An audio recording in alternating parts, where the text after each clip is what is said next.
From the opinion pages of the Wall Street Journal, this is Free Expression with Gerry Baker. Hello and welcome to Free Expression from the opinion page of the Wall Street Journal. I'm Gerry Baker, editor-at-large of the Journal. If you're not already subscribing to Free Expression, please sign up at Apple Podcasts, Spotify, or wherever you do your listening. This week, a second Trump administration's foreign policy. If Donald Trump returns to the White House in 2025, he'll inherit a world greatly changed from the one he faced in 2017. Escalating wars in the Middle East and Europe, the rising challenge of China, Americans held hostage, a worldwide retreat from international economic cooperation.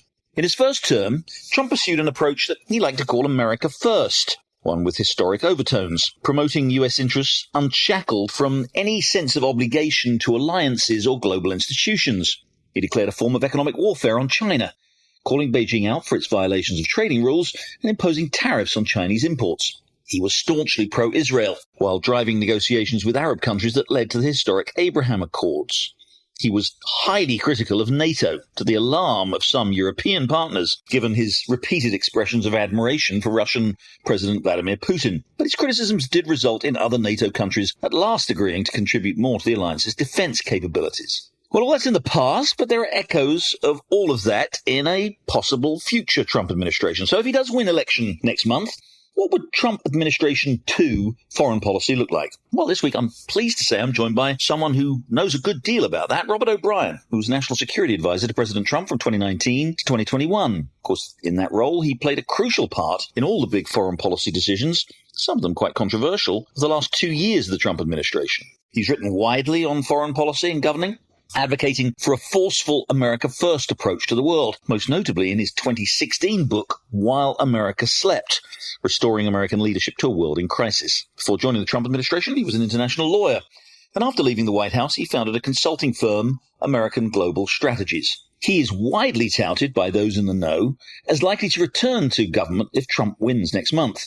His name has been mentioned in connection with a number of top roles, including even Secretary of State. And Ambassador Robert O'Brien joins me now. Ambassador, thanks for joining Free Expression.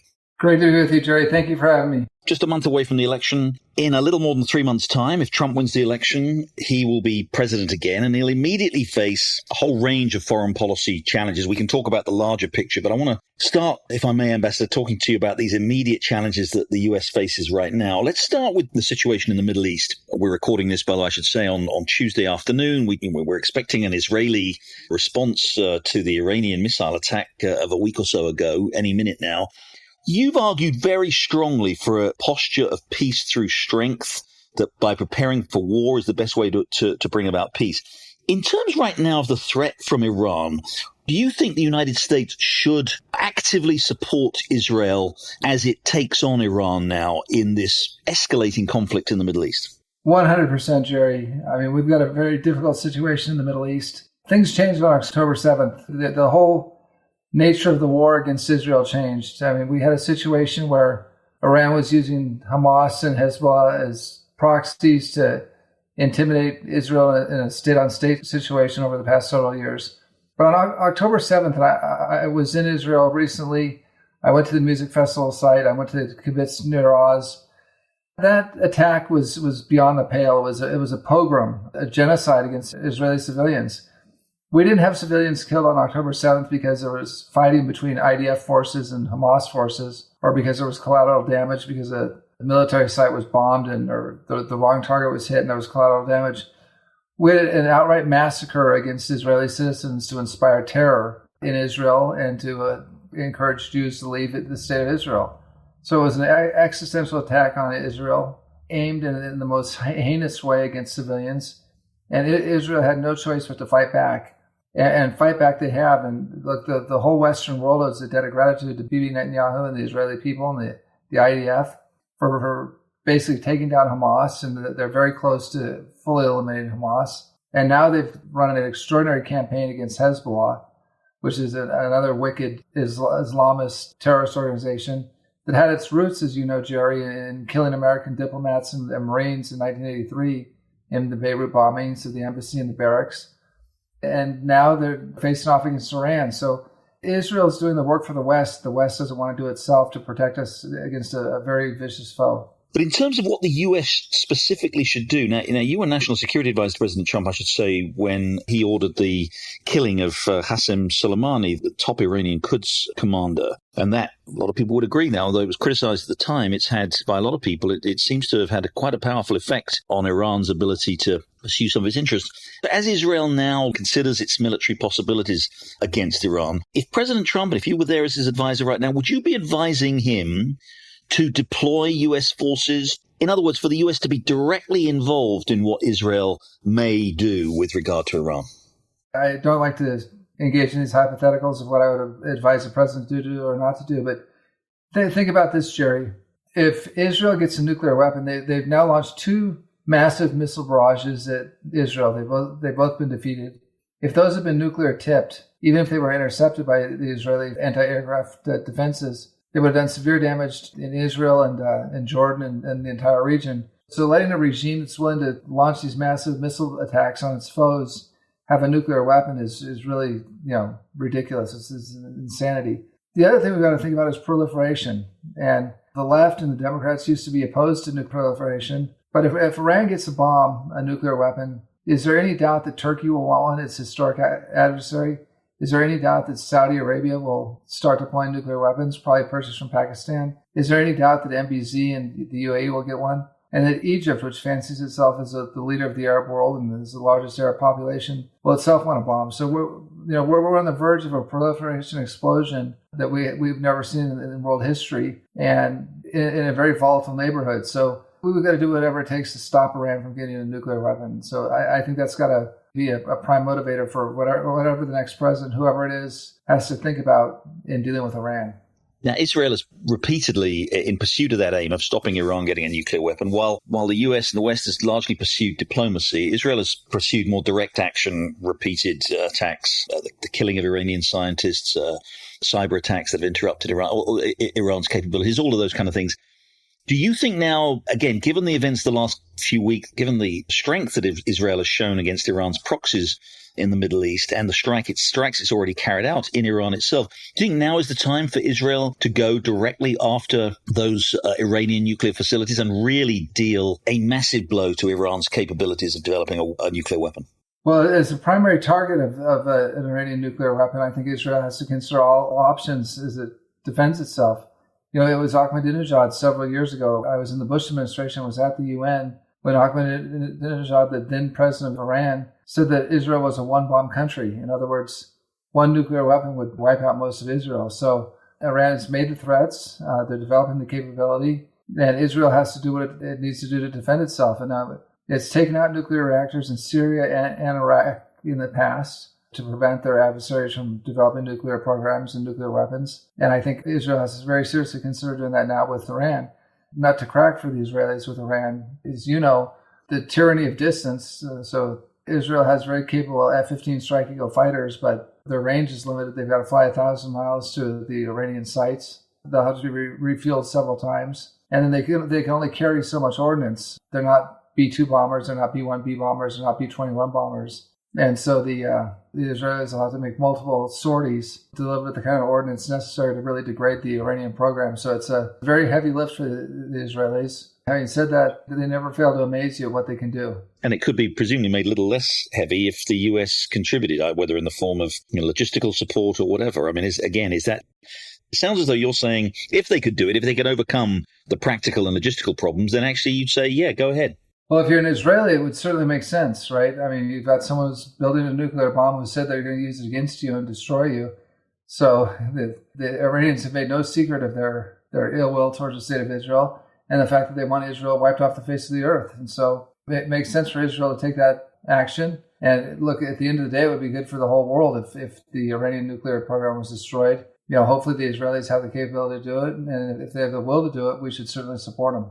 Let's move to the other big international crisis conflict that President Trump would inherit if he takes office in January, and that's obviously Russia-Ukraine. He's repeatedly said he could bring peace to that conflict in 24 hours. If he's serious about that, and you can tell us about whether you think he's serious, That would have to involve some kind of freezing in place, would it not, of the current battle lines that they have, which would essentially involve agreeing to let Russia hold on to large swathes of Ukrainian territory. Is that what you expect President Trump to do? Jerry, going back to your introduction, I think what I expect President Trump to do, both with the Middle East and with Ukraine, is to return to a peace through strength posture for the United States in how we deal with our adversaries and how we support our friends and partners. And so, we've had hand-wringing in the Middle East with the Biden-Harris administration on escalation. What they're really talking about is appeasement. And they've tried to appease Iran. They tried to appease Russia. I mean, keep in mind, what led to Ukraine was opening up of the Nord Stream 2 pipeline, which we had shut down in the Trump administration. Biden-Harris opened the Nord Stream 2 pipeline and told the Russians, you can get a stranglehold on Western European energy supplies and have leverage over our closest allies in Western Europe. And at the same time, they shut down the Keystone XL pipeline, which would have brought 900,000 barrels of Canadian oil to the U.S. and helped with American and allied energy independence. So then Biden said to Putin, well, if it's just a minor invasion of Ukraine, incursion into Ukraine, that'd probably be okay. So if we'll just give you the pinky. And, of course, Putin tried to take the whole hand. And the Biden-Harris folks should have realized that. I mean, appeasement never works, but it's always popular in democracy because it puts off the hard choices. But at the end of the day, it doesn't work. So we've got to stop this talk about de-escalation and not provoking and appeasement and start talking about American strength and allied strength. And I think if you change that posture with the Russians, you'll bring Vladimir Putin to the table and we'll try to get the best deal we can for Ukraine.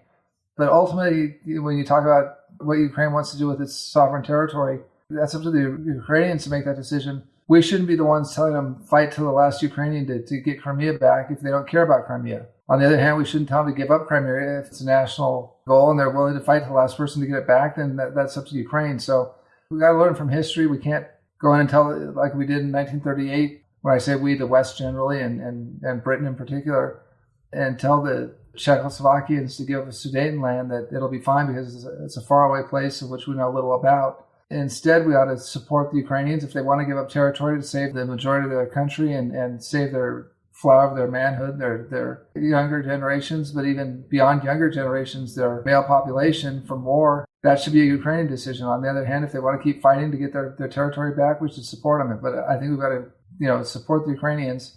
But to bring the Russians to the table, we've got to get much stronger than we have been.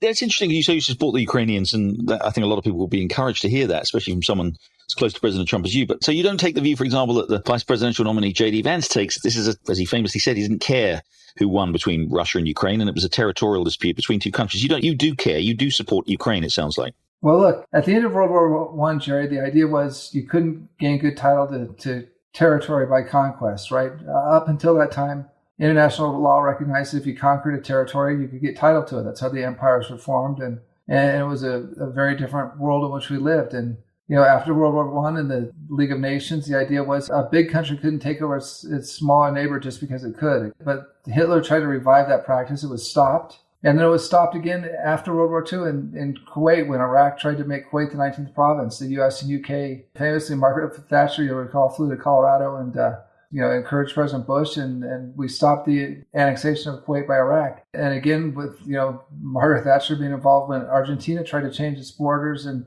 tried to conquer the Falklands, they were driven back. So the West has kept this idea that we can't have bigger countries conquering smaller countries just because it's available. And that's kind of the basis of our international system. We can't have that happen with Russia and Ukraine. And so the Ukrainians are fighting bravely and courageously for their country. And we should support them. And we should support them in part by putting massive sanctions on the Russians. I mean, Jerry, we haven't had full sanctions on the Russian Federation Central Bank. That's something that Larry Kudlow, President Trump's former National Economic Council director, and I called for 2 weeks before the actual invasion happened. We said if they invade, sanction the Russian Federation Central Bank, and put secondary sanctions on the Chinese companies and other companies around the world that try and buy Russian oil and really hammer the Russians economically. But the Biden administration, and then Biden-Harris and Kamala Harris is involved in this, they're so concerned about provoking Putin that they've exempted Russian oil sales from the sanctions. They've exempted mineral sales from the sanctions. They've exempted agricultural sales from the sanctions. I mean, what the heck does Russia sell other than egg, oil and gas and minerals? I mean, not a lot. So The Russian economy has gone on in full force. The sanctions have been relatively meaningless by the U.S. and EU, and we're not doing a lot to support Ukraine on that front. We need to change that, and that I think is what President Trump is talking about when he says he'll get Putin to the table quickly. The way to do it is to really put the hammer on the Russian economy. Interesting. That is very briefly. While we're still on Russia, I must ask you about reports that have literally just come out today. Bob Woodward has yet another of his instant history books coming out next week, apparently. And one of the stories he tells in that is that apparently the two things very briefly I want to ask you about. One is that President Trump supposedly sent some COVID testing kits to Vladimir Putin early in the pandemic. Now, you were at the White House at the time. You were very much involved in the response to the pandemic. Did you know about that? What I want to point out is that Woodward doesn't report, as far as I know, I haven't read the book, of course, but is the Russians were one of the first countries to send us PPE in response to the pandemic. Plane landed at JFK very early on when the Chinese were refusing to give us masks and gowns and that sort of thing. The Russians supplied PPE to the United States of America. And during the pandemic, we gave a lot of COVID aid to countries, South Africa, Nigeria, countries around the world, Russia included, to help fight the pandemic. It was a humanitarian gesture. I'm not recalling the specifics of what Woodward is pointing out, but there were a lot of countries that we gave ventilators and testing kits. But it sounds as though you think it's true. I mean, can you confirm that President Trump did personally send those kits to President Putin? Yeah, it wouldn't be personally. Sort of Trump sending things to Putin. It would be, the U.S. providing things to Russia, but I don't know what are the specifics of that, but I'm sure that during the course of the pandemic, I've got no doubt that we sent PPE and kits and that sort of thing to Russia, just like we did countries around the world. And look, we did that, Jerry, and it was really interesting. Unlike the Chinese, we didn't request anything in return for aid that we provided to countries in fighting COVID. I mean, we thought it was a threat to humanity. We provided equipment and ventilators and PPE to countries that were our adversaries. We even offered North Korea, which is facing tremendous pandemic. We offered North Korea kits and PPE and ventilators. They didn't take it, but our feeling was, and the president's feeling at that time was, once we turned on the spigot of our industrial base and we were able to produce the ventilators and the other equipment, let's get it around the world and try and stop this pandemic. And we took a very different view. It was a humanitarian view. It wasn't based on trades. It wasn't based on leverage. It wasn't based on getting something from our adversaries or our allies, but we just tried to get it spread out as widely as possible. So I have no doubt that we sent equipment to Russia at some point, but I don't know the specifics of what Woodward's talking about. Yeah, I mean, Woodward reports supposedly, again, I'm going on the reports I read in the Washington Post, that Putin told President Trump to keep quiet about it because it would be damaging to him. Does that sound right to you? Yeah, I don't recall that, but it's we gave Cyril Ramaphosa 1,000. Cyril Ramaphosa, the president of South Africa, called up and asked for 1,000 ventilators, and I think we gave it to him, and it was the most ventilators we gave to anyone. And South Africa has not been particularly generous to America diplomatically, but the president of South Africa wanted those ventilators, and President Trump gave them to him. So those sorts of things were happening like 10 times a day during the pandemic. So I think the idea that we did something special for Russia is kind of absurd. We were doing this all day long, every day during the pandemic, trying to stop this thing that come from Wuhan and Hubei, China. And very quickly, just again, very quickly, the other claim in the Woodward book, apparently, that's been reported today, is that Donald Trump had sent out his aides and had a personal one-on-one, presumably with interpreters, phone conversation with Vladimir Putin after he left office. And again, according to the Woodward book, had similar calls, maybe as many as 6 or 7 of these calls, again, since he's left office. Can you confirm that as far as you know? And do you have anything to say about that? I'm unaware of any of those calls that Woodward is reporting. I don't know one way or the other, but it doesn't sound credible to me. President Trump did not have a personal relationship. I was his NSA. I participated in the phone calls that he had with Putin, during the time that I was in office. They were always cordial. They were head of state calls. I mean, he had a relationship with Putin as a fellow head of state, just like he did with Macron or Johnson or Xi Jinping or any of the other permanent 5 members of the Security Council with the senior leadership or Prime Minister Abe or President Moon of South Korea. So he had relationships with adversaries and allies alike. They were always cordial, but President Trump always sought in those calls and meetings to promote American interests and the interests of our allies. So I never saw any sort of a personal friendship or relationship other than a cordiality between him and Putin or him and very many other world leaders, although he did get on quite well with Boris Johnson and Emmanuel Macron, where he did seem to have more of a personal relationship with the two of them than other leaders. And I should just point out, President Trump in a statement has denied these reports about the conversations and has said they're made up. But anyway, we can leave it there. I want to move on to China. You've written a lot about this. You've read a very interesting piece in Foreign Affairs over the summer about the challenges facing the next president, about the need for a peace through strength approach. As you look at China, and President Trump obviously pursued various new departures in approach to China, particularly with regard to economic policy and tariffs. But as you look at China, you've talked a lot, and you talk in that article that you wrote in Foreign Affairs about the need for the US to work really strongly on its alliances in Asia with countries like Japan and Australia, obviously, and some of those other countries that are close there, that are in the region. I want to get your thoughts about the new Japanese Prime Minister Ishiba, who had, before he was elected, talked about the idea of an Asian NATO, in much the way that NATO was designed to hold Russia in check and to provide a collective defense against Russia, that maybe it's the Asian countries with the United States could stand up to China. He maybe seems to be backing off that. But is that something you think a Trump administration might favor, something similar in terms of collective security to NATO in Asia? Well, look, I think we have to have collective security against the Chinese in the Indo-Pacific. China is such a big challenge. 1.3 billion people, They spend as much on their military as America does. They've got a goal to be the leading country in the world and displace the United States as a leading superpower. And they've got a very dystopian view of the world. It's a surveillance society. They have credit scores for their people. So you can't get a job or get a passport or open a bank account unless you're sufficiently loyal to the party. It's a very different way of life, Jerry, than we live here in America, than our friends in Japan or the UK or the Europeans live, or Australians or Indians. So the free world has to band together. China presents a challenge to the United States that we haven't seen since the Revolutionary War. We took on Britain, the world superpower at the time.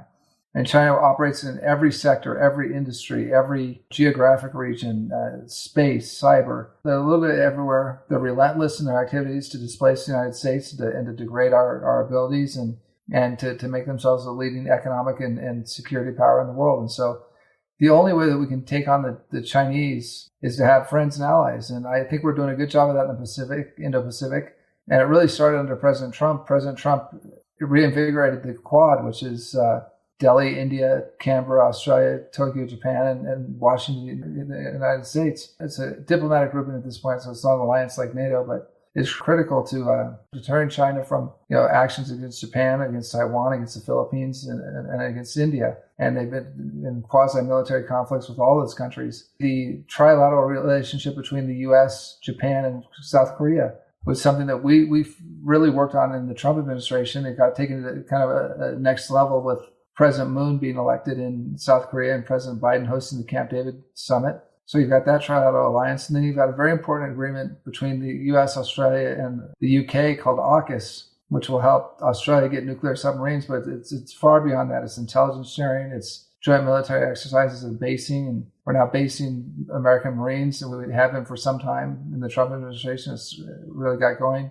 at Camp Roberts in Darwin, Australia. The U.K. is going to have a very big presence in Australia, as it traditionally has in a naval setting. So between AUKUS and the trilateral relationship between the U.S., South Korea, and Japan, and the Quad, I think we're building out those relationships. And then keep in mind we have treaty relationships with the Philippines and Thailand, and we want to try and bring New Zealand back into the ANZUS fold. And then finally we have the Five Eyes intelligence sharing agreement between Canada, Australia, New Zealand, the U.S., and U.K., all Pacific powers. So I think we're really building up a web of alliances. I'm not sure we need a NATO, but I think we're building up a web of alliances in the region, giving us some multilateral capabilities that will be a deterrent to China, and will send a message to China that the free world isn't going to stand for their encroachment on our freedoms or on our territory.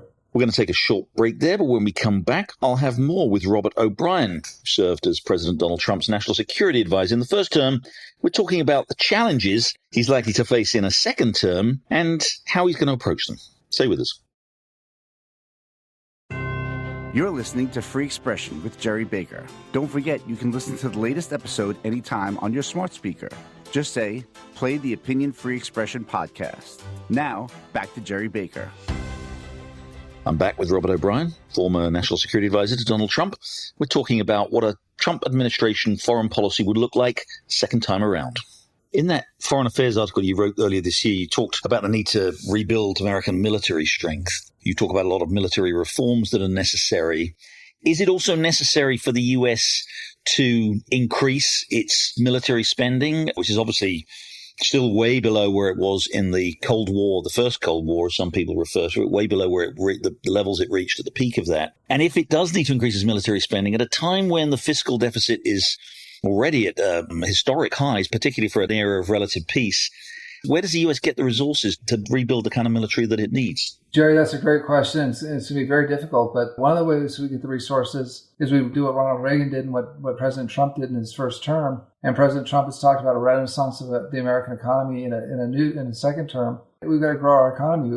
We have to grow our GDP, because if we're spending as a percentage of GDP on defense 3.5%, if our GDP gets bigger, that's more money for defense just on a percentage basis. So we have to grow the economy, less regulation, lower taxes, energy dominance, drill for energy. We need to take strong action against China on intellectual property theft. So the number one thing we do is rebuild our economy. But then we probably have to spend a little bit more money, but we've got to be smart, Jerry, how we do this. And our procurement and the way that we've bought weapon systems on like a 50, we invent something and then 15 years later it gets delivered to the forces. We can't do that any longer. We have to follow the lead of the software companies and the tech companies that innovate, put products out, maybe improve them while, in iterations, and not wait from the idea of the iPhone to the iPhone 15, which is what we would have done with a weapon system in the past.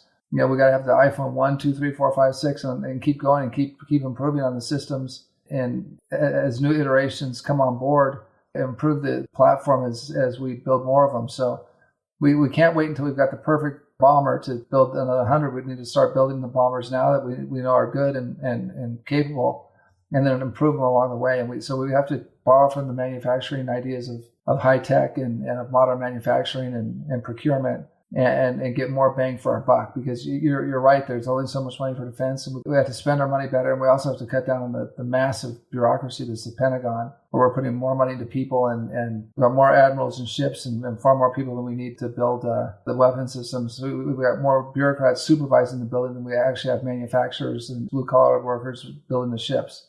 Finally, Ambassador, there's a lot of controversy, obviously, about questions about the legitimacy of elections. President Trump continues to insist that the 2020 election was stolen from him. You were quite conspicuous at the time. You were in the White House by working quite closely to produce a smooth transition to President Biden. You came out very publicly, and I think it was very clear that you were very cooperative in that, even as President Trump was trying to get the result overturned. Do you share his view that election was illegitimate, was stolen, that Joe Biden was not the rightfully elected president? Well, look, we had a lot of problems with that election. There was no question about it. And look, I saw it in 2004 in New Mexico when I was representing President Bush and Vice President Cheney.